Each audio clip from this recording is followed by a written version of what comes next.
న్యాయ వ్యవస్థలో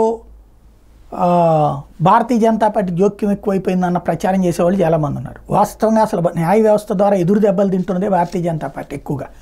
కాకపోతే రాజకీయ జోక్యం ఎక్కువైపోయిందన్న ప్రచారాలకి సుప్రీంకోర్టు చీఫ్ జస్టిస్ చెక్ పెట్టారు.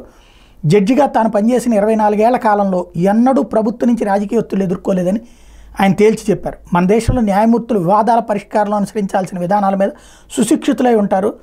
రాజ్యాంగ పద్ధతులు అనుసరించి నిర్వివాద సంప్రదాయాలకు అనుగుణంగా తీర్పులు ఇచ్చేందుకు కోర్టులకి నిర్ణయాధికారం ఉంటుంది. అంతేగాని అప్పటి పరిస్థితులకు అనుగుణంగా నిర్ణయాలు ఉండవు అని చెప్పుకొచ్చారు.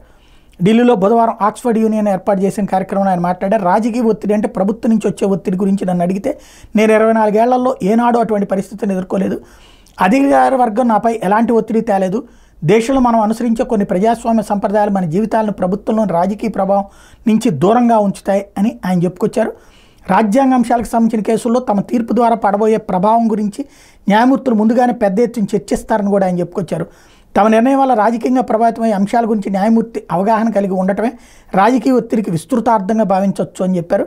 న్యాయమూర్తులు తమ తీర్పుల ద్వారా పడే సామాజిక ప్రభావాన్ని ఖచ్చితంగా ఆలోచిస్తారు.